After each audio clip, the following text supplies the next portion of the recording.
ஆண்டவராக இயேசு கிறிஸ்துவின் நாமத்தினாலே உங்கள் யாவரையும் இந்த நாளில் வந்திருக்கிற உங்களை கர்த்ததாமே ஆசீர்வதிப்பாராக. நம்முடைய தேவன் அற்புதமானவர், அதிசயமானவர். ஒரு மனுஷன் ஆண்டவரை இயேசுவை நம்பி வரும்பொழுது அவனை ஒரு நாளும் கைவிடுகிறதில்ல. தேவன் அவனை நடத்தி பெரிய காரியங்களை செய்யும்படி தேவன் அவனை பெரியவனாக்குகிறார். ஒரு ஊரில் பெரிய தண்டோரை போட்டாங்களாம். தண்டோரை போட்டு ஒரு பெரிய ஜமீன்தார் இருந்தாராம். இந்த ஜமீன்தார் ஒரு எல்லாரையும் ஆளுங்களை கூப்பிட்டு ஊர் முழுக்க தண்டோரை போட்டாராம். போட்டு என்ன சொன்னாராம், நான் ஒரு பெரிய காளை மாடு வளர்த்துருக்குறேன், ரொம்ப ஸ்ட்ராங்கான காளை மாடு. அந்த காளை மாடு அடக்கிறவனுக்கு என் பொண்ணை தரேன் அப்படி சொல்லி தண்டோரை போட்டாராம். போட்டோன்னா ஊர் ஃபுல்லாக போட்டாச்சு. எல்லாம் கேட்டுட்டு இருந்தாங்க. எப்படி யோசிச்சுட்டு இருக்கிற நேரத்தில் ஒரு வாலிபன் அங்கே அந்த பெரிய ஜமீன்தார்கிட்ட போனானா. போயிட்டு அவன் சொன்னானா, நான் வேணா கண்ணுக்குட்டி அடக்கிறேன், உங்கள் ரெண்டாவது பொண்ணை எனக்கு கொடுப்பீங்களான்னு கேட்டாராம். பாருங்கள், ரொம்ப ஈஸியாக எல்லாருக்கும் அப்படி தான். எப்படியே ஈஸியாக கிடச்சிட்டா போதும், அப்படியே டக்குன்னு ஒரு டபக்குன்னு வந்து ஒரு பொட்டலம் கட்டி உன்னை ஆசீர்வதிப்பேன் என்று ஆண்டவர் சொல்லியிருக்காருன்னா அந்த வார்த்தையை நான் நம்புகிறேன். ஒரு பெரிய பார்சல் போட்டு நம்மகிட்ட கொண்டாந்து கொடுத்துட்டா ரொம்ப ஈஸியாக இருக்கும். பாருங்கம்மா, இது காளை மாட்டை அடக்கணும்னா ரொம்ப கஷ்டம். ஏன்னா அது ரொம்ப பெருசாக கொம்பு வச்சு நிற்குது, மூச்சு வேறு ரொம்ப புசு புசுன்னு விடுது. அது சும்மா இல்லாமல் தலைகிளி ஆட்டிக்கிட்டு கீழே மண்ணு கிண்ண புரட்டிட்டு இருக்குது.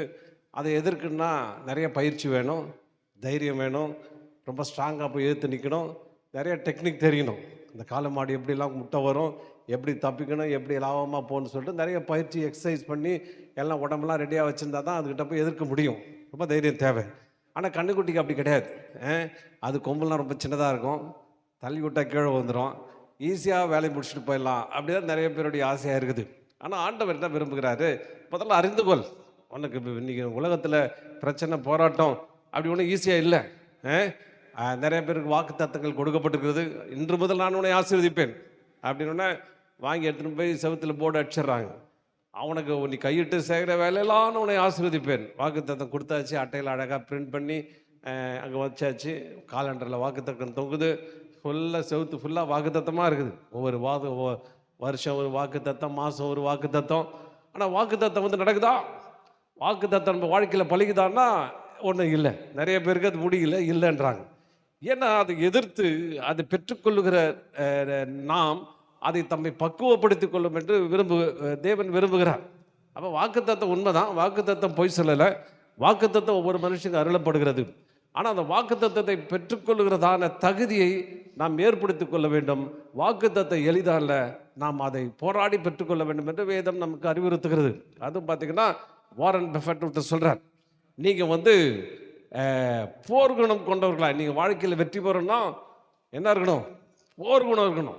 போர்க்குணம்னா போராடுற குணம். போர்க்குணம்னா இது பார்த்தலாம், இது எனக்கு வேணும், இது எனக்கு கிடைச்சாகணும், இது நான் இதை அடைஞ்சாகணும் அப்படின்ற ஒரு போர்க்குணம் உங்களுக்கு தேவை. போர்க்குணம் இல்லைன்னா உங்களால் ஒன்றும் பெற்றுக்கொள்ள முடியாது. அதனால் போர்க்குணம் ரொம்ப எளிதாக ஈஸியாக அப்படியே தூங்கிட்டு இருக்கும் போதே வந்துடும் அப்படின்னா உங்களை மாதிரி பரிதபிக்கப்பட்ட ஆள் யாரும் இல்லை. சரி, நாம் தொடர்ந்து ஒரு காரியத்தை இந்த வேதாகமத்தில் பார்த்து வருகிறோம். அது என்னவென்றால், ஆண்டவர் எப்படி இந்த உலகத்தை சிருஷ்டித்தார், எவ்வளோ அழகாக சிருஷ்டித்தார். ஒவ்வொரு நாளும் ஒரு காரியத்தை அற்புதமாக அவர் படைத்தார். ஒரு நாள் பார்த்தாரு, வெளிச்சம் உண்டாக கிடவுது. இந்த காரியங்களை பார்ப்போம். ஆதியாகமம் 1வது புத்தகத்திலிருந்து படைப்பின் 7 நாட்கள் கடவுள் ஒரு கட்டமைக்கப்பட்ட வாரத்தின் இப்பிரபஞ்சத்தை படைத்ததை விவரிக்கின்றன. முதல் நாள் பார்த்தீங்கன்னா ஒலி உண்டாக கிடவது என்றார். 2வது நாளில் வானத்தை உருவாக்கினார். 3வது நாள் நிலம், கடல், தாவரங்கள் அப்படி உண்டாக்கினார். 4வது நாள் சூரியனை உண்டாக்கினார். இப்போ இதெல்லாம் நம்ம பார்த்துட்டு வந்துட்டோம். முதல் நாள் ஏன் ஆண்டவர் ஒரே நாளில் எல்லாத்தையும் படைச்சிக்கலாம்? ஏன்னா ஆண்டவர் நமக்கு சொல்லி தருகிறார், நீங்கள் நான் எப்படி படைச்சனோ அதே மாதிரி உங்கள் வாழ்க்கையை நீங்கள் சீரமைத்து கொள்ள வேண்டும், சரியாக்க வேண்டும் என்று விரும்புகிறார். ஒலி அப்படின்னு என்னென்னா, வேதத்தின்படி அது ஒரு வெளிச்சம், அது ஒரு ஞானம், மெய்ஞானம், அது ஒரு அறிவு, அது தேவனுடைய அறிவு. தேவனுடைய அறிவு நம்ம உண்டாகும் போது நமக்கு எல்லாம் தெரியுது. ஏன் இருட்டாக இருக்குது, ஏன் பிரச்சனை இருக்குது, இது எப்படி ஜெயிக்கிறது அப்படின்ற காரியங்களை அறிந்து கொள்கிறோம். அதுக்கப்புறம் வானத்தை உண்டாக்கினார். வானம் என்பது என்ன? நம்முடைய ஆவிக்குரிய மண்டலம், தேவன் வாசம் செய்கிற இடம், வானாதி வானங்கள், அவைகளை புரிந்து கொள்வது. நிலம், நல்ல நிலம், இது குறித்தும் பார்த்துட்டோம். நல்ல நிலம், நமக்கு நல்ல இருதயமாகிய நல்ல நிலம் சரியாகும் பொழுது நாம் இவைகளெல்லாம் சரிப்படுத்த முடியும். சூரியன் சந்திரன் போன்ற தினத்தில் அதை வாசித்தோம். சூரியன் என்றால் என்ன? அது நீதியின் சூரியன். தேவ நீதி, மனுஷ நீதி. அப்போ தேவ நீதியை உடையவர்களாக எப்படி மாறும் பொழுது தேவன் நம்முடைய வாழ்க்கையிலே அற்புதத்தை எப்படி விளங்கப்படுகிறார். நான் எப்படி ஒரு சூரிய வெளிச்சம் இந்த உலகத்துக்குள்ளே கொடுத்து அநேக தாவரங்களை உருவாக்கி கனி தருகிற வாழ்க்கையாய், கனி தருகிற மரங்களாய் மாற்றப்படுகிறதோ, அதுபோல் நம்முடைய வாழ்க்கை கனி தருகிற வாழ்க்கையாய் மாற்றுகிறார். அதற்கு நிலம் ரொம்ப தேவை. அது இருதயமாகிய நிலம். அது எப்படி சரிப்படுத்த வேண்டும், சீர்படுத்த வேண்டும் என்ற காரியங்கள் எல்லாம் சொன்னோம். அதெல்லாம் யூடியூப்பில் இருக்குது. அடுத்தது கடல்கள். இன்றைக்கி 5வது நாள் கடல் உயிரினங்கள். பாருங்கள், இன்றைய நாளில் பார்க்க போகிற ஒரு காரியம் என்னவென்றால் கடல்கள் உயிரினங்கள். அப்போ அதை நாம் பார்க்க போகிறோம். கடல் உயிரினங்கள் இதுவரை இந்த நாளிலே அவர் உருவாக்குகிறார். இந்த மறுபடியும் ஒரு வசனத்தை நான் திரும்ப திரும்ப வாசிக்கிறேன், ஏனென்றால் நாம் புரிந்து கொள்ள வேண்டும் என்று. அப்போ நீங்கள் கேட்கலாம், அப்போ நம்ம எப்படி உருவாக்குறது, இதனுடைய அர்த்தம் என்னன்னு? பிரசங்கி 3 பண்ண பொழுது அவர் சகலத்தையும் அதன் காலத்திலே நேர்த்தியாய் செய்திருக்கிறார், உலகத்தையும் அவர் உள்ளத்திலே வைத்திருக்கிறார். அதனால் தேவன் ஆதி முதல் அந்த மட்டும் செய்து வருகிற கிரியை மனுஷன் கண்டுபிடியான். என்ன சொல்ல வர்றாரு? நான் ஒரு உலகத்தை படைத்தேன். இந்த உலகத்தை பார்த்திங்கன்னா முதல்ல அந்த உலகம் எப்படி மோசமாக இருந்தது. படிப்படியாக 6 நாட்கள் ஒவ்வொன்றாய் அழகாய் நான் கட்டமைத்தேன், அழகாக நான் செஞ்சு முடித்தேன், அழகாக நான் இவைகளை கொண்டு வந்தேன். அதே மாதிரி நீங்கள் குட்டி தேவர்கள். அல்லேலூயா. நிறைய வசனங்களை பார்த்தோம். நீங்கள் யார்? குட்டி தேவர்கள். சொல்கிறதுக்கு பயமாக இருக்கா என்னன்னு தெரில. நீங்கள் யார்? குட்டி தேவர்கள். நாம் தேவனுடைய பிள்ளைகள் அப்படின்னா அவர் சாயலில் படைக்கப்பட்டிருக்கிறோம். அவர் எப்படி கிரியேட் பண்ணாரோ அப்படிப்பட்டாரோ அதே மாதிரி நமக்கும் ஒரு உலகம் கொடுக்கப்பட்டிருக்கிறது, நமக்கும் ஒரு ஏரியா கொடுக்கப்பட்டிருக்கிறது, நமக்கு ஒரு வாழ்க்கை கொடுக்கப்பட்டிருக்கிறது, நமக்கு தொழில் கொடுக்கப்பட்டிருக்கிறது, நமக்கு குடும்பம் கொடுக்கப்பட்டிருக்கு, எல்லாம் கொடுக்கப்பட்டிருக்குது. இவைகளை சரியான நல்ல குடும்பத்தில் என்ன கொண்டு போய் ஆண்டவர் சேர்க்கலிங்க. அப்படி கிடையாது. குடும்பத்தில் நல்ல குடும்பம்லாம் எங்கே நல்லா இருக்குது. ஆனால் நாம் தான் அந்த குடும்பங்களையும் நம்முடைய வாழ்க்கையும் நாம் தான் சீரமைத்து கொள்ள வேண்டும். நம்முடைய வாழ்க்கை நம்ம நினைக்கிற மாதிரியா இருக்குது. அதனால் நம்முடைய வாழ்க்கையை சரியாக்கி கொள்ளும். சரிங்க, நடக்கட்டும், கிடைக்கட்டும். சில பேர் இப்படி ஒரு சொல்லுவாங்க, தலைவிதி கல்வி. என்ன தான் நடக்கட்டும், எல்லாம் தலைவிதி, எல்லாம் தலையில் வச்ச விதி. இப்படி தான் நடக்கும்னு இருக்குது, இப்படி தான் நடக்கும், இப்படி தான் அப்படின்னு. அப்படி கொண்டதில்லை, தலைவிதி கொள்கை இல்லை. சில பேர் தலைவிதி கொள்கையை தேவசித்த மாதிரி யூஸ் பண்ணுறாங்க. ஏதாவது தேவசித்தங்க, இப்படி தான் நடக்கணும். இல்லை, அவன் சுகர் கொடுத்தாரா தேவசித்தங்க, பிபி வச்சிருக்காரா தேவசித்தங்க, பிரச்சனை இருக்குதா தேவசித்தம். இல்லைப்பா, தேவசித்தம் இல்லை. தேவசித்தது சரியாக புரிஞ்சுக்கல அர்த்தம். இதுகளெல்லாம் சரி பண்ணும்படி, இவைகளெல்லாம் நேர்த்தியாக்கும்படி, இந்த உலகத்தை குழம்பி இருக்கிற ஒழுங்கின்மையும் வெறுமையாய் நிறைந்த இந்த உலகத்தை தேவன் சரிப்படுத்தும்படி அவர் வைக்கிறார். அதன் காலத்தில் செய்கிறார். முதல் நாள், 2வது படிப்படியாக ஒவ்வொரு கட்டமைப்பில் ஒவ்வொரு காரியத்தை அவர் தேவன் அழகாய் சீரமைத்திருக்கிறார். இன்னும் கூட ஒரு வசனத்தை வாசிப்போம் பாருங்க. அந்த உலகம் எப்படி இருந்தது? பூமியானது ஆதியாகமம் 1:2 பூமியானது ஒழுங்கின்மையும் வெறுமையுமா இருந்தது, ஆழத்தின் மேல் இருள் இருந்தது, தேவ ஆவியானவர் ஜலத்தின் மேல் அசைவாடி கொண்டிருந்தார். பூமியானது ஒழுங்கே கிடையாது. கொஞ்சம் கூட ஒழுங்கு கிடையாது, ஒழுங்கே இல்லை. நம்முடைய காரியங்களும் பார்த்தீங்கன்னா ஒழுங்கு இல்லை. பல விதத்தில் ஒழுங்கு இல்லாமல் இருக்குது. வெறுமை. மனுஷன் பார்த்தீங்கன்னா வெறுமையாக இருக்குது. சில பேர் தனிமையாக இருக்குதுங்க. உதவி செய்யறதுக்கு யாருமே இல்லை. ஒருத்தரும் எனக்கு உதவி செய்யறதுக்கு யாருமே இல்லை. எல்லாம் பிரச்சனை நிறைஞ்சாகுது. எல்லாம் புலம்பி தவிக்கிற ஆட்களை பார்க்குறோம். ஆனால் இப்படி தான் இருக்குது. இருள் இருந்தது. இருள்னா பல விதங்களில் இந்த இருளை குறித்து நாம் சொல்ல முடியும். ஒரு இருள், அறியாமை, ஒரு தெரியாமை, ஒரு குழப்பம். இன்னும் இந்த பல மொழிபெயர்ப்பில் சொல்லப்படுது, ஒரு குழப்பம், பயங்கரமான ஒரு குழப்பம், ஏதோ ஒரு கன்ஃபியூஷன் ஓடிக்கிட்டு இருக்குது அப்படின்னு பல பேர் சொல்கிறாங்க. அந்த கன்ஃபியூஷன் எல்லாத்தையும் சரி பண்ணி கொண்டு வந்து நம்முடைய வாழ்க்கையை அழகாக சீரமைக்க வேண்டும் என்று தேவன் என்ன செய்கிறாரு? அசைவாடுகிறார். ஹல்லேலூயா. ஒரு பெரிய போராட்டம். என்ன போராட்டம்? தேவனுடைய வெளிச்சத்துக்கும் இருளுக்கும் ஒரு போராட்டம். அந்த போராட்டத்து மத்தியில் மனுஷன் இருக்கிறான். மனுஷனை இருள் கவ்வி கொண்டு இருக்கிறது. மனுஷனை பிடிச்சி இழுத்துட்டு இருக்குது. மனுஷனை அந்த பக்கம் இழுத்துட்டு இருக்குது. ஆனால் மேலே வெளிச்சம் அந்த பிரகாசித்து கொண்டிருக்கிறது. அந்த வெளிச்சம் ஒன்றை மேல் நோக்கி இழுத்துட்டு இருக்குது. அந்த வெளிச்சத்தின் பிள்ளைகளாய் நாம் மாறும் பொழுது தேவன் நமக்கு பல நன்மைகளை செய்கிறவராக இருக்கிறார். இன்னும் ஒரு வசனத்தை வாசிக்கும்படி விரும்புகிறேன். யோவான் 1:5-9 வசனங்கள். அந்த ஒளி இருளிலே பிரகாசிக்கிறது. இருளானது பற்றி கொள்ளவில்லை. தேவனால் அனுப்பப்பட்ட ஒரு மனுஷன் இருந்தான். அவன் பேர் யோவான். அவன் தன்னால் எல்லோரும் விசுவாசிக்க முடியும் அந்த ஒளியை குறித்து சாட்சி கொடுக்க வந்தான். அவன் அந்த ஒளி அல்ல, அந்த ஒளியை குறித்து சாட்சி கொடுத்த வந்தவனுமாய் இருந்தான். உலகத்திலே வந்து எந்த மனுஷன் பிரகாசிப்பிக்கிற ஒளியே அந்த மெய்யான ஒளி. ஹல்லேலூயா. அப்போ இருளானது பற்றி கொள்ளவில்லை. அந்த ஒளி இருளிலே பிரகாசிக்கிறது. இருளானது என்ன செய்யல? பற்றி கொள்ளவில்லை. அந்த light shineth in darkness and the darkness comprehended it not. அது வந்து சில மொழிபெயர்ப்பு கொஞ்சம் நல்லா வந்துருக்குது. அந்த light shines on in darkness but the darkness has not mastered it. இன்னொரு மொழிபெயர்ப்பு சொல்லுது the light shines in the darkness and the darkness hasn't overcome it. அப்போ இருள் உங்களை கவிக்கிட்டு இருக்குது, இருள் உங்களை பிடிச்சிட்டு இருக்குது. ஒரு குழப்பம், ஒரு தவிப்பு, ஒரு வேதனை, ஒரு பலவிதமான நெருக்கங்கள், பலவிதமான சூழ்நிலைகள், வியாதி, பிரச்சனை, இன்னும் பலவிதமான போராட்டங்கள் உங்களை நெருக்கிட்டு இருக்குது, அப்படியே கவ்விக்கிட்டு இருக்குது, பிடிச்சிட்டு இருக்குது. சில பேர் சொல்கிறாங்க, ஐயா நான் இருளுக்குள்ளே இருக்கிற மாதிரி இருக்கிறேன், எங்கே போகிறதுனே தெரியல, என்ன செய்யறதுனே தெரியல, அடுத்தது என்ன நடக்குமோ தெரியல, பயமாக இருக்குது, பயத்தின் மத்தியிலே நான் வாழ்ந்து கொண்டிருக்கிறேன்னு சொல்கிறாங்க. ஆனால் ஆண்டவர் நான் சொல்கிறாங்க வெளிச்சம், அந்த வெளிச்சம் அப்படியே அசைவாடிக்கிட்டு இருக்குது. வெளிச்சம் அப்படியே அப்படியே ஆவியானவர் வெளிச்சத்தோடு கூட அசைவாடி கொண்டிருக்கிறார். அப்போ வெளிச்சத்துக்கும் இருளுக்கும் ஒரு போராட்டம். இருளுக்கும் வெளிச்சத்துக்கும். இருள்னா என்ன? Absence of light, that is a darkness. Light இல்லாதனால தான் டார்க்னஸ் இருக்கு.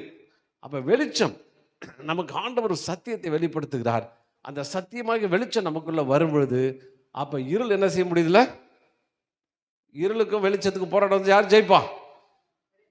ரொம்ப இப்படி ஒரு கேள்வி கேட்டேன் நான். யார் ஜெயிப்பா?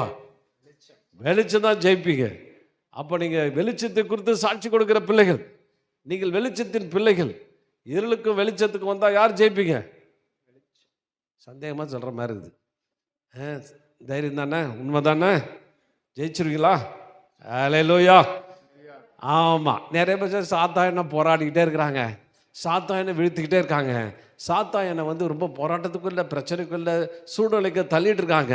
நான் என்ன பண்ணுறதுனே தெரியலைங்க அப்படின்னு சொல்கிற பேர் நிறைய பேர். ஏன்? வெளிச்சம் உனக்கு இன்னும் சரி இல்லை. நல்ல வெளிச்சம் வீசும் பொழுது உலகத்தில் இருக்கிற அத்தனை திரளும் ஒன்றா சேர்ந்து உங்கள்கிட்ட இருக்கிற சின்ன டார்ச் லைட் அணைச்சிடணும்னு நினச்சா முடியுமா? நீங்கள் டார்ச் ஆன் பண்ணிட்டீங்கன்னா ஆன் பண்ணாதவரையும் ஜெயிச்சுட்டு இருக்கோம். திடீர்னு இறங்கி டார்ச் அப்படி ஆன் பண்ணிங்கன்னா வெளிச்சம் பிரகாசிக்கும் பொழுது அந்த இருள் என்ன செய்கிறது? ஓடி போகிறது. அந்த வெளிச்சத்தை ஒரு அம்மா, ஒரு பெண்ணுக்கு பயங்கரமான சூழ்நிலை, பிசாசு பிடிச்சிருக்குது. அப்போ அந்த பிசாசு பிடிச்சோன்னே நான் பேசிகிட்டு இருக்கும்போது அவங்க சொல்கிறாங்க, அவளு வேதம் வாசித்தாக்க அவளுக்கு பிரச்சனை வருதுன்னு சொல்லிட்டு நாங்கள் பைபிளே படிக்க விடலைங்கன்றார். என்ன அருமையான வெளிச்சம் பாருங்கள் அவங்களுக்கு. வெளிச்சம் பைபிளை படித்த நேற்று கூட ஒரு வாலிபனோடு போராடி கொண்டு இருந்தேன். நான் ஜபிக்கிறடான்னா ஜபிக்க மாட்டேன். ஏன்? ஜபிச்சா போராட்டம் ஜாஸ்தியாக வருது போ அப்படின்றான். ஜபிச்சா ஜாஸ்தியாக வருதுன்னா அப்புறம் எப்படி வெளிச்சம் வரும்? வெளிச்சம் ஆவியானவர் எப்படி அசைவாடுவார்? வேத வசன வெளிச்சம். ஆமென். வெளிச்சத்தை நீங்கள் அது என்ன பிசாசுக்கு தெரியும்? நீ வேத வசனத்தை வச்சு கொஞ்சம் பிரச்சனையை கொடுத்து ஆள் சோர்ந்து போயிடுவான், திருப்பி பைபிள் வாசிக்க மாட்டான். நம்ம மறுபடியும் நிறைய விதத்தில் இப்படி பிடிச்சி இழுத்தலான்னு சொல்லிட்டு வேதத்தையே வாசிக்காமல் பைபிளே படிக்காமல் அநேக நாள் எடுத்துகிட்டு போகிறான். போகும்போது இருளுக்குள்ளே போய் தவிக்கும்போது அவரை கூப்பிடு இவரை கூடு ஜபம் பண்ணு அப்படின்னு சொல்லிட்டு பல சூழ்நிலைகளே அவங்களுக்கு கொண்டு போகிறார்கள். இன்னொரு வசனத்தையும் கூட வாசிக்க போகிறோம். இது நிறைய பேசிட்டே பல வெளிப்படுத்தின விசேஷம் 2:24 தியாத்திராவில் இந்த போதகத்தை பற்றி கொள்ளாமலும் சாத்தானுடைய ஆழங்கள் என்று அவர் சொல்லுகிறார்களே, அந்த ஆழங்களை அறிந்து கொள்ளாமல் இருக்கிற மற்றவர்களாகிய உங்களுக்கு நான் சொல்கிறது, உங்கள் மேல் வேறொரு பாரத்தை சுமத்த மாட்டேன். இதில் பாருங்கன்னா சாத்தானுடைய ஆழங்கள் நல்லா யோசிச்சு பாருங்க. சாத்தானுடைய ஆழங்கள்னா என்ன? இந்த தியத்திரா சபைக்கு சொல்கிறேன், சாத்தானுடைய ஆழங்களை என்ன செஞ்சிருக்க? நீ தெரிஞ்சு வச்சிருக்கிற. சாத்தாழங்கள் சில பேர் சாத்தானுடைய ஆழங்களை அறிஞ்சிக்கிறதே கிடையாது. சாத்தான்னு ஒரு பெரிய ட்ரிக்கி பர்சன். அவன் ரொம்ப தந்திரமாக ஏமாத்துறான், ரொம்ப இதாக ஏமாத்துறான். இன்னும் ரொம்ப அவன் ஆழமாக சில காரியங்களை செஞ்சு கொண்டு இருக்கிறான். அவன் என்ன செய்கிறான்? ஆட்களை ஏமாத்துறான். ஆழமான ரகசியங்கள், ஆழமான காரியங்கள், ஒவ்வொருத்தருக்கும் அவன் ஒரு ஸ்ட்ராட்டஜி வச்சிருக்கிறான், ஒவ்வொருத்தருக்கும் மாத்துறான். அந்த ஆழமான ரகசியங்களை, ஆழமான காரியங்களை அதுதான் சொல்லப்படுது. ஆழத்தில் இருள் இருந்தது. மனசு அவனை ஏமாற்ற ரொம்ப நயவஞ்சகமான திட்டத்தை வச்சிருக்கிறான். ஜனங்களை அவன் நடத்தி செல்லுகிறான். என்கிட்ட ஒரு வாலிபன் ஃபோன் பண்ணி ப்ரேயர் பண்ணிருந்தான். ப்ரேயர் பண்ணுறதுக்கு பொழுது நான் அவனுக்கு ஒரு விஷயம் சொன்னேன். அவனுக்கு என்ன பிரச்சனை? அவன் கேட்குற ஒரு கேள்வி, காலையிலேருந்து என்னை பிசாசு பிடிக்குது.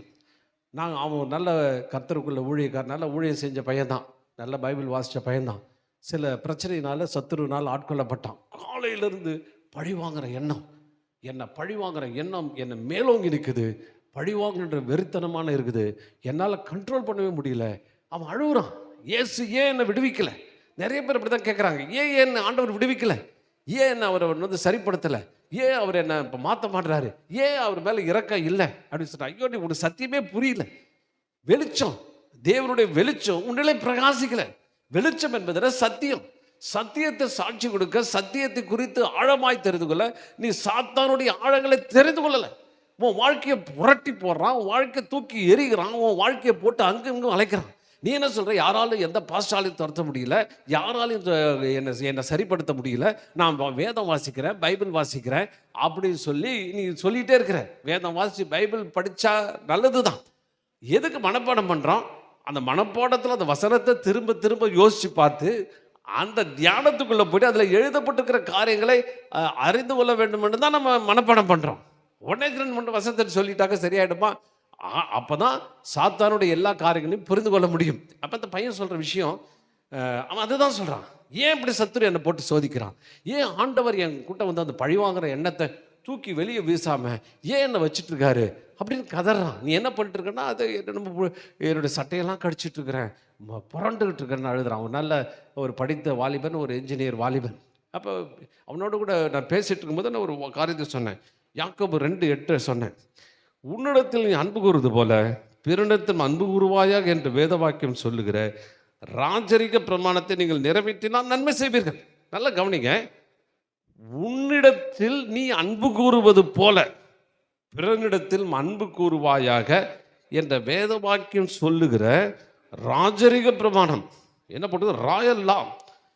If you fulfill the royal law according to the scripture, thou shalt love thy neighbor as thyself, you do well. இது அவன்கிட்ட சொன்னேன். நான் சொன்னேன், ஏன் உன்னை பழி வாங்குற எண்ணம் உனக்கு வருது? ஏன் வெறித்தனம் உண்டாகுது? ஏன் குழப்பம் உண்டாகுது? முதல் ரீசன், நீ உன்னை அன்பு கூறுறியா, நீ உன்னை நேசிக்கிறியான்னு. அவன் சொன்னான், இல்லை, சின்ன வயசில் இந்த அவமானம், எங்கள் அப்பா அம்மா கைவிட்டுட்டாங்க, எங்கள் அம்மா இப்படி பண்ணிட்டாங்க, இன்னும் பல காரியங்களை செஞ்சுட்டாங்க, என்னால் நேசிக்க முடியல. ரெண்டாவது, நான் இவ்வளோ வயசாகிடுச்சு, எனக்கு திருமணம் கூட ஆகலை, திருமணமும் ஃபெயிலியர் முடிஞ்சிச்சு, அப்போ என்னால் நேசிக்க முடியல. ஏன் இந்த உலகத்தில் பிறந்தேன், ஏன் இப்படிப்பட்ட சூழ்நிலை இருக்கிறேன் அப்படின்ற மனசு என்னை போட்டு அலட்டுது. நான் வந்து என்னை போராடி கொண்டிருக்கிறேன் அப்படின்னா. நான் சொன்ன முதல்ல ப்ராப்ளம் என்னன்னா, நீ ஒன்று அன்பு கூறணும். ஹல்லேலூயா. ஆண்டவர் உனக்கு நல்ல சரீரத்தை கொடுத்துருக்காரு, நல்ல கண்ணை கொடுத்துருக்காரு, உன் மேலே அன்பு பாராட்டிருக்காரு, உன்னை நேசிக்கணும். இந்த கொடுத்த சரீரம் சோத்திரம், கொஞ்சம் 1.5 கண் இருந்தாலும் பரவாயில்ல, கண்ணு நல்லா தெரியுது. அதனால் இந்த கொடுத்த கண், கொடுத்த உடல் உறுப்புகளுக்கு ஆண்டவர் அழகாக படைக்கப்பட்டிருக்கிறீங்க. நீங்கள் அழகானவர். ஒருத்தரையும் ஒரு வித்தியாசமான அழகு. சரீரத்தில் சில பேர் அழகு இல்லாமல் இருக்கலாம், ஆனால் உள்ளுக்குள்ளே பலவிதமான அழகுகளை ஆண்டவர் திறமைகளை வைத்திருக்கிறார். ஆண்டவர் எனக்கு கொடுத்துருக்கிறார். நல்ல லைஃப் நான் வாழ்ந்துட்டுருக்கிறேன். ஆண்டவரை தெரிஞ்சு கொண்டதே இந்த உலகத்தில் உங்களுக்கு கிடைத்த ஒரு பெரிய பாக்கியம். ஆமென். இயேசு தான் தேவன் என்று அறிஞ்சிட்டிங்களே, அவர் வெளிச்சத்துக்கு நீங்கள் வந்திருக்கிறீங்களே, வெளிச்சத்தின் பிள்ளையாக நீங்கள் மாற்றுறீங்களே, அதுவே பெரிய இதுவும் பெரிய ஆச்சரியமான விஷயம். அப்போ அவனால் நேசிக்க முடியல. நான் சொல்லிகிட்டே இருக்கேன், பிசாசு பேச ஆரம்பிச்சிச்சு, கத்துது வந்து, எங்கள் ஆழமான சீக்ரெட்லாம் நீ வெளிப்படுத்துகிற. உண்மையில் சொல்ல ரெக்கார்ட் கூட வச்சுருக்கிறேன், காமிக்கிறேன். ஏன் ஆழமான சீக்ரெட், நாங்கள் வச்சிருக்கிற தந்திரம், ஆழமான காரியத்தை நீ வெளிப்படுத்துகிற, ஒன்றை எனக்கு பிடிக்கல அப்படின்னு கத்துது. நான் சொன்னேன், பிசாசை வாயை மூடு, என்னை அவனை தொடர்ந்து அவனுக்கு கவுன்சிலிங் கொடுக்க முடியல, குறுக்க அதுதான் பேசிகிட்டு இருக்குது. போட்டு சத்தம் போட்டு, இயேசுவின் நாமத்தினால உன்னை சபிக்கிற, வாயை மூடு. எனக்கு தெரியும் அவன்கிட்ட நான் போராடனா விஷயம் ஆகாது. ஏன்னா இவன் வெறுத்துக்கிட்டே இருக்கிற ஆளுகிட்ட நான் போயிட்டு அவன்கிட்ட போராடினா அவன் உள்ளே உட்காந்துட்டே இருப்பான். அவன் டெய்லி அந்த எண்ணங்களை கொடுக்குறான். அவங்க சொன்ன மாதிரி போர்டில் தவறான பற்றி தவறான எழுதுகிற ரிட்டன், நம்ம வேத வசனமே ஆண்டவர் சொல்கிறாரு, அவருடைய பிரமாணங்களை உன் மனதில் எழுதி வைத்திருக்கிறேன் அப்படின்றார். உங்கள் மனசே ஒரு போர்டு. அந்த போர்டில் ஆண்டவர் சார் தன்னுடைய பிரமாணங்கள் எழுதுகிறார். டே உன்னை வாளாக்காமல் தலையாக்குவேன். ஆமே, நீ கையிட்டு செய்கிறவெல்லாம் நான் ஆசீர்வதிப்பேன், உன்னை நூறத்தனையான பலனத்தை அப்படி பிரமாணங்கள் எழுதுற. நீ என்ன பண்ண, அழிச்சிட்டு நீ பண்ண அப்படி எடுத்துட்டு நீ பிசாசும் பிரமாணங்கள் அவன் தன்னுடைய பிரமாணங்கள் எழுதிருக்கிறான். நீ உருப்பிட மாட்ட, நீ சீக்கிரம் செத்து போயிடுவ, வியாதி சாவ, உனக்கு என்னைக்குன்னு தரித்திரம் தான், நீ வாழ்க்கையில் முன்னேற மாட்ட, நீ உருப்படாமல் போயிடுவ. நீ பாரு என்னைக்கு நீ எத்தனை இடத்துல ஃபெயிலியரு, எத்தனை இடத்துல தோல்வி கண்டிருக்கிற, உன் வாழ்க்கை ஒரு தோல்வி அப்படி நீ எழுதி எழுதி எழுதி ரீட் பண்ண வைக்கிறான். வச்ச உடனே அவனுக்குள்ள வேதனை உண்டாகிறது. அது மாத்திரம் நான் இப்படி தோல்வி கண்டதுக்கு காரணம் பிசாசு மறுபடியும் கொண்டிருக்கிறான். இவன் தான், அவன் தான். பாருங்க, ஆதாம் விழுந்து போனோடனே ஸ்திரியை சொல்கிறான், ஸ்திரீ விழுந்து போனோன்னா அங்கே சாத்தானை சொல்கிறான். இப்போ அவங்களுடைய வெறுப்பு கசப்பு இன்னொரு ஆள் மேலே திரும்புது. அப்போ அவங்கள குறித்த ஒரு கொலை வெறி ஆளுக்கு ஏற்ற மாதிரி சாதாரண ஆள் வெறுப்பும் கசப்பும் வைராக்கியமும் எல்லாத்தையும் கொண்டு வருகிறான். ஆண்டவர் சொல்கிறாரு, இது ஒரு ராஜரீக பிரமாணம். அல்லேலூயா, ராயல் லா. அல்லேலூயா. பெரிய அரசர்கள் மாத்திரம் கடைபிடிக்க வேண்டிய ஒரு அற்புதமான பிரமாணம். ஏன்னா நீங்களும் நானும் அரச குடும்பத்தை சேர்ந்தவர்கள். இல்லையா? உங்கள்கிட்ட சொன்ன பாருங்க, அதனால சந்தோஷமா சொல்லுங்க ஆமென். கேட்டா நான் சொல்லுங்க, நான் ஒரு ராயல் சொசைட்டி. ஆமென். எப்ப ராயல் சொசைட்டி? உன்னை நீ நேசிக்கிற, இந்த பிரமாணங்கள்லாம் உங்களுக்கு கொடுத்துருக்கிறாரு. நீங்க விசேஷமான ஆள் இல்லையா? உங்க பிரமாணம்லாம் இவ்வளோ பெரிய உன்னை என் உள்ள கையில் வரைஞ்சிருக்கேன்னு சொல்றாரு. அந்த பிரமாணம் ஒரு விசேஷமானது இல்லையா? ஆண்டவர் கையில் வரைஞ்சி வச்சிருக்காரு, கையை பார்த்துக்கிட்டே இருக்கிறார். அல்லேலூயா. சோதரம் பார்த்துக்கிட்டு உன்னை எப்பெல்லாம் உன்னை பார்த்து உன்னை ரசிச்சுட்டே இருக்காரு. அப்போ எப்பேற்பட்ட பிரமாணத்தை உனக்குள்ளே வைத்திருக்கிறார். தேவன் நம்ம ஏன் நேசிக்கிறோம்? தேவன் என்னை அற்புதமாய் விசித்திரமாய் அழகாய் அற்புதமாய் உருவாக்கினபடினாலே நான் நேசிக்கிறேன் அப்படின்னு. ரெண்டாவது, இன்னொருத்தரை நேசிக்கிறோம். அப்போ ரெண்டு விதத்தில் அந்த பிரமாணம் வேலை செய்கிறது. பாருங்க, பிசாசுடைய மெயின் அவனுடைய ஃபைட்டே. அப்போ அந்த பிசாசு சொன்னதான் வேத வசனம் நல்லா இருக்குது. ஆனால் அந்த சத்துரு சொல்லும் போது தான் எனக்கு ஆச்சரியமாக இருந்தது. அவன் சொல்கிறான், எங்கள் சீக்கிரட்லாம் நீ வெளிப்படுத்துகிற, எங்கள் விஷயம்லாம் தந்திரத்தெல்லாம் வெளிப்படுத்துறீங்க, நான் இதை வச்சுட்டு தான் அவன்கிட்ட உட்காந்துட்டு இருந்தேன், அதையும் வெளிப்படுத்துறியா, அதையும் இது பண்ணுறியா அப்படின்னு அது கத்துது. அவனை அட்டைக்கிட்டு நான் அவனை மறுபடியும் திருப்பி அவனோடு கூட சொன்ன, பிசாசே வாயை மூடு, அடுத்து இந்த பிரமாணத்தை குறித்து அவனுக்கு எக்ஸ்பிளைன் பண்ணிட்டு இருந்தேன். ராஜரிக பிரமாணம்டா, நீ ராஜரிக குடும்பத்தை சேர்ந்தவன்டா, இது யோசினோடனே திடீர்னு ஆண்டவரை அப்படியே சொன்னான், கட்டிச்சு உடம்பெல்லாம் ப்ரஷ்ஷை கட்டிச்சு உடம்புக்கெல்லாம் சட்டை கட்டெல்லாம் கிழிச்சிட்டு இருந்தவன் திடீர்னு ஆண்டவர் அவனுக்கு முன்பாய் தரிசனமாகிறார். அவனும் அதே சொல்கிறான் ஃபோனில். நான் பார்க்குறேன், இயேசுடைய பாதத்தை பார்க்குறேன், அவ்வளோ அழகான உருவம், சிரிக்கிறாரு என்னை பார்த்து ஸ்மைல் பண்ணுறாரு. ஐயோ அப்படின்னா பாருங்க, சத்துரு இடம் தெரியாமல் ஓடி போயிட்டான். அல்லேலூயா. அவனுடைய ஆழமான ரகசியம் என்ன? உன் மனசில் எழுதுறான், இது முடியாது, நீ மார்க் எடுக்க முடியாது, நீ ஃபர்ஸ்ட் ரேங்க் வர முடியாது, நீ இவ்வளோதான், ஃபெயில் தான், முடிஞ்சிச்சு, வாழ்க்கை முடிஞ்சிச்சு, அவ்வளோதான் அப்படி எழுதுறான். ஆனால் ஆண்டவன் என்ன சொல்றாரு? அழிச்சிட்டு, ஹல்லேலூயா, உன்னை தலையாக்க போகிறேன், ஆமென், உன்னை உயர்த்த போகிறேன், எந்த சூழ்நிலையும் உன்னை உயர்த்த போகிறேன் அப்படின்னு சொல்லி ஆண்டவர் வாக்கு தருகிறார். இதுதான் சாத்தானுடைய ஆழங்கள். சாத்தான் அந்த ஆழத்துக்குள்ள உங்களை அப்படியே இருளுக்குள்ளே வைக்கப்படி விரும்புகிறான். ஆண்டவருடைய வெளிச்சம் உங்களுக்குள்ளே பிரகாசிக்கும் பொழுது அந்த வெளிச்சிலிருந்து ஆண்டவர் என்ன செய்றாரு? விடுதலை தருகிறார், சுகத்தை தருகிறார், மீட்பை தருகிறார், வெளிச்சத்தை தருகிறார். அப்போ அதுதான் அந்த வெளிச்சம். பாருங்க, பிசாசு ஆவியானவர் அப்படியே அசைவாடிக்கிட்டே இருக்கிறார். அசைவாடி உன்னை வெளிச்சத்தின் பிள்ளையாய் மாற்றி கொண்டிருக்கிறார். சத்துரு உன்னை இருளின் பிள்ளையாய் மாற்றி இருளுக்குள்ளே வைக்கும்படி விரும்புகிறான். இந்த போராட்டத்தின் நடுவில் ஒவ்வொரு மனுக்குலம் தவித்து கொண்டிருக்கிறது, மனுக்குலம் மாட்டிக்கிட்டு இருக்குது, மனுக்குலம் நின்று கொண்டிருக்கிறது. ஆனால் உன்னையும் என்னையும் ஆண்டவர் ஏன் பிரிச்செடுத்தான்னா, இந்த மனுக்குலத்தினுடைய பிரதிநிதியாய், வெளிச்சத்தின் சாட்சியாய், வெளிச்சத்தின் பிரதிபலிக்கிறவனாய், வெளிச்சத்தை கொண்டு போய் மக்களிடத்தில் சேர்க்கிறவனாய், அந்த வெளிச்சத்தின் மூலமாய் அநேகரை தேவனுடைய பிள்ளைகளாய் மாற்றும்படி உன்னையும் என்னையும் தெரிந்து கொடுத்திருக்கிறார். ஹல்லேலூயா. பெரிய கமிஷனுக்கு உன்னையும் என்னையும் தெரிந்தெடுத்திருக்கிறார். இது விலையேற பெற்ற விஷயம் இல்லையா? இது எவ்வளோ பெரிய அற்புதமான விஷயம். சரி, இப்போ தான் இன்ட்ரோடக்ஷன் முடியுது, 5வது பாயிண்ட்டுக்கு வரேன்.